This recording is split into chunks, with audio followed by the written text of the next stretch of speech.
আমি একজন প্রবাসী, এখানে আমরা মাংস কিনে খাই, কিন্তু জানি না তা হালাল উপায়ে জবে করা হয়েছে কিনা। এ অবস্থা আমাদের করণীয় কি?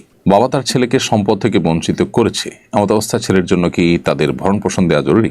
মৃত গরুর চামড়া বিক্রি করা যাবে কিনা?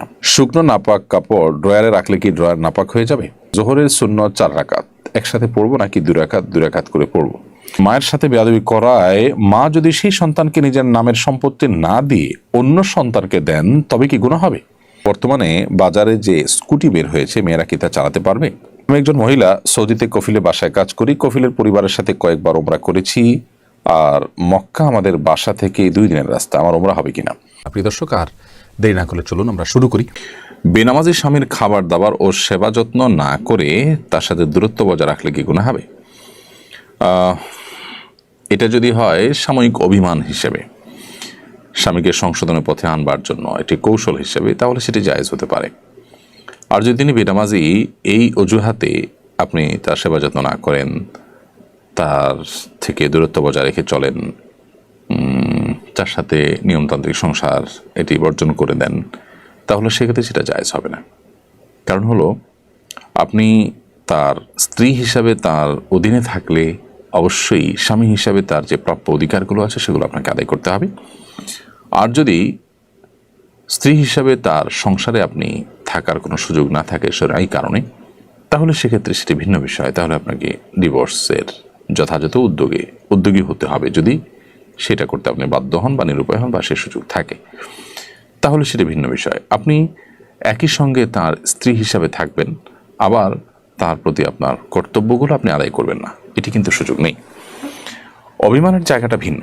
আপনি অভিমান করেছেন, তাকে সংশোধন করবার জন্যই সাময়িকভাবে এরকম কোনো উদ্যোগ নিয়েছেন যাতে তিনি ফিরে আসেন ভুল পথ থেকে, তাহলে সেটা ঠিক আছে। এটা পার্ট অফ ট্রিটমেন্ট বলতে পারি, সেটা ভিন্ন বিষয়।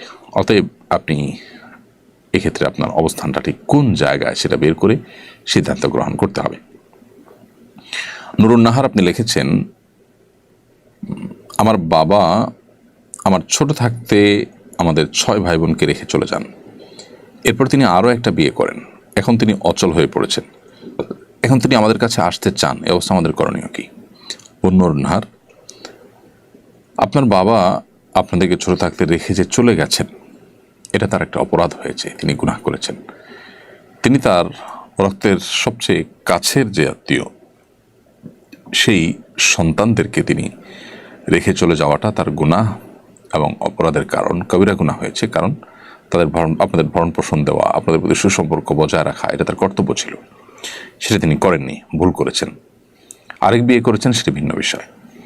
এখন তিনি অচল হয়ে পড়লে অবস্থা যদি আপনাদের কাছে আসতে চান, আপনাদের তাকে আসতে দেওয়া উচিত। বাবা হিসাবে তিনি তার দায়িত্ব পালন করেননি, এটা তার ত্রুটি। আপনি সন্তান হিসাবে আপনার দায়িত্ব পালন করতে ত্রুটি করা উচিত নয়। বাবা হিসাবে তিনি তার দায়িত্ব পালন করলে আপনিও করবেন, না করলে আপনি করবেন না। এটা হলো গিভ অ্যান্ড টেকের ব্যাপার।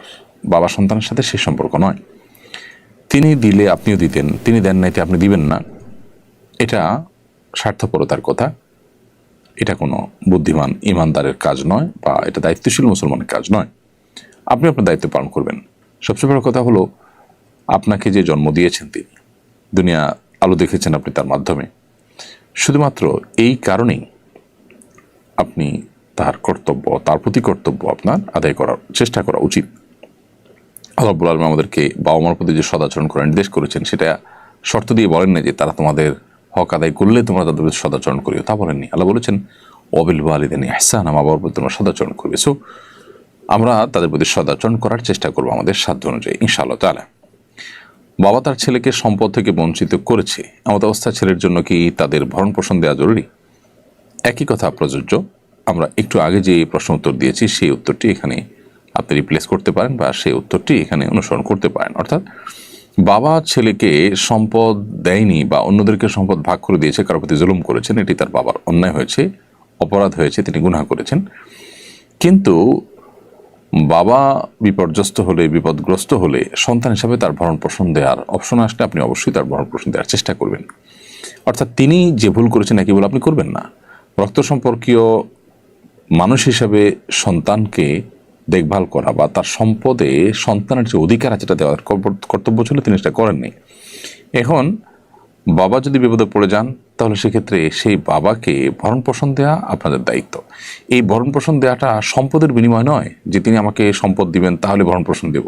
সম্পদের বিনিময় যদি হয় তাহলে যে সমস্ত বাবার কোনো সম্পদ নেই তারা কি ভরণ পোষণ পাবে না সন্তানের কাছ থেকে? তাহলে বোঝা গেল যে এই ভরণ পোষণটা বাবা আমার খরচ খরচা দেওয়াটা এটা কিন্তু কোনো বিনিময় নয় যে সন্তান হিসেবে বাবার সম্পদে ভাগ পাবো সেই জন্য এটা দিচ্ছি, ব্যাপারটা তা না। বাবার সম্পদ থাকুক বা না থাকুক, ভাগ পাই কিংবা না পাই, সন্তান হিসাবে বাবার প্রতি আমার কর্তব্য এটি। বাবা তার কর্তব্যে ত্রুটি করেছেন, আমি আমার কর্তব্যে ত্রুটি করব না। এটি হলো একজন আদর্শবাদী, একজন প্রকৃত মুসলমানের কাজ। মনির হোসেন আপনি লিখেছেন, আমি একজন প্রবাসী, এখানে আমরা মাংস কিনে খাই কিন্তু জানি না তা হালাল উপায়ে জবে করা হয়েছে কিনা, এ অবস্থা আমাদের করণীয় কি? ভাই মনির হোসেন, আমি জানি না আপনি কোন দেশে আছেন। পৃথিবীর বিভিন্ন দেশে আমরা জানি হালাল সার্টিফিকেশন সিস্টেম রয়েছে।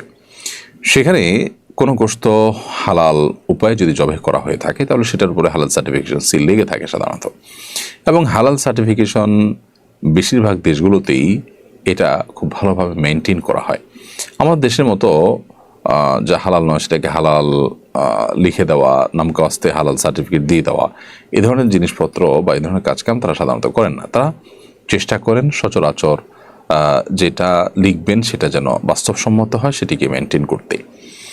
তো সেই জায়গা থেকে আপনার এই যে মাংস কিনে খাচ্ছেন সেখানে যদি হালাল সার্টিফিকেশন থাকে আপনি সেটি খেতে পারেন আল্লাহর উপর ভরসা করে, বিশেষ করে হালাল সার্টিফিকেশন সিস্টেম যদি সেখানে থাকে। আর যদি সেখানে হালাল সার্টিফিকেশনের কোনো ভ্যালু না থাকে, সেটা যেন তেনভাবে দিয়ে দেওয়া হয় আপনি জানেন, তাহলে সেক্ষেত্রে আপনি এটা অ্যাভয়েড করতে হবে। এটা আপনার তাকওয়ার দাবি। আর যদি হালাল সার্টিফিকেশন না থাকে তাহলে সেক্ষেত্রে সেটা খাওয়ার কোনো কারণ নেই, কারণ অমুসলিমরা কীভাবে জবাই করেছেন না করে সেটা আপনি জানেন না।